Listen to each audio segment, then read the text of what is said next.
بسم اللہ الرحمن الرحیم۔ شروع کرتا ہوں اللہ کے نام سے جو بڑا مہربان نہایت رحم والا ہے۔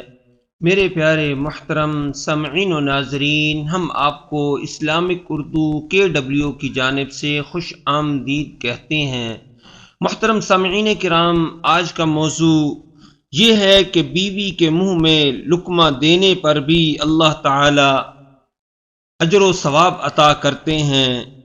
حضرت سعد بن ابی وقاص رضی اللہ تعالی عنہ فرماتے ہیں کہ میں نے حجۃ الوداع کے موقع پر، حجۃ الوداع والے سال میں بہت زیادہ بیمار ہو گیا تھا۔ جب حضور اقدس صلی اللہ علیہ وآلہ وسلم میری عیادت کے لیے، مجھے پوچھنے کے لیے تشریف لائے تو میں نے کہا میری بیماری زیادہ ہو گئی ہے اور میں مالدار بھی ہوں، میرے پاس مال بھی بہت زیادہ ہے اور کوئی وارث نہیں ہے، صرف ایک میری بیٹی ہے، تو میں کیا اپنا 2/3 مال اللہ کے راستے میں خرچ کر دوں، صدقہ کر دوں؟ حضور صلی اللہ علیہ وآلہ وسلم نے فرمایا نہیں۔ میں نے کہا آدھا مال اللہ تعالی کے راستہ میں خرچہ کر دوں، صدقہ کر دوں؟ حضور صلی اللہ علیہ وآلہ وسلم نے فرمایا نہیں۔ پھر میں نے کہا کہ 1/3 مال صدقہ کر دوں؟ آپ نے فرمایا ہاں، 1/3 مال صدقہ کر دو، اللہ کے راستے میں خرچ کر دو، اور 1/3 بھی بہت ہے، تم اپنے ورثاء کو مالدار چھوڑ کر جاؤ، یہ اس سے بہتر ہے کہ تم ان کو فقیر چھوڑ کر جاؤ اور وہ لوگوں کے سامنے ہاتھ پھیلاتے پھریں، پھر تم جو خرچہ اللہ کے رضا کے لیے کرو گے اس پر تمہیں اللہ تعالی کی طرف سے بہت اجر و ثواب ملے گا۔ اس کے بعد یہ فرمایا کہ تم جو لقمہ اپنی بیوی کے منہ میں ڈالو گے اس پر بھی اللہ تعالی اجر و ثواب عطا فرمائیں گے۔ مقصد یہ ہے کہ حضور صلی اللہ علیہ وآلہ وسلم نے فرمایا جو بندے اپنی بیوی کے منہ میں لقمہ ڈالتے ہیں اللہ تعالیٰ اس کا بھی اجر و ثواب عطا فرماتے ہیں۔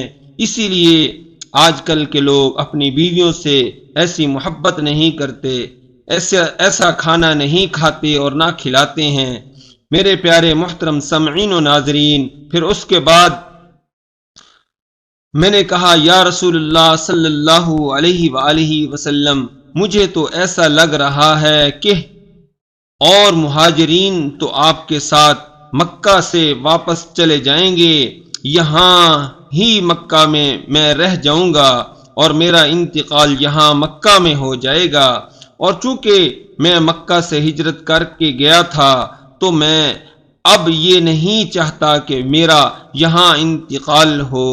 حضور صلی اللہ علیہ وآلہ وسلم نے فرمایا نہیں، تمہاری زندگی لمبی ہوگی اور تمہارا اس مرض میں یہاں انتقال بالکل نہ ہوگا، اور تم جو بھی نیک عمل کرو گے اس سے تمہارا درجہ بھی بلند ہوگا اور تمہاری عزت میں بھی اضافہ ہوگا، اور تمہارے ذریعے سے اسلام کا اور مسلمانوں کا بہت فائدہ ہوگا اور دوسروں کا بہت نقصان ہوگا۔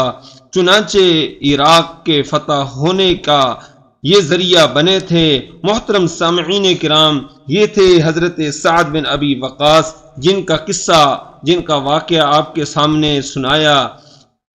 حدیث شریف میں آتا ہے کہ جو شخص اپنی بیوی کے منہ میں ایک لقمہ بھی ڈالے تو گویا اس نے صدقہ کیا اور اللہ تعالی کے راستہ میں خرچ کیا۔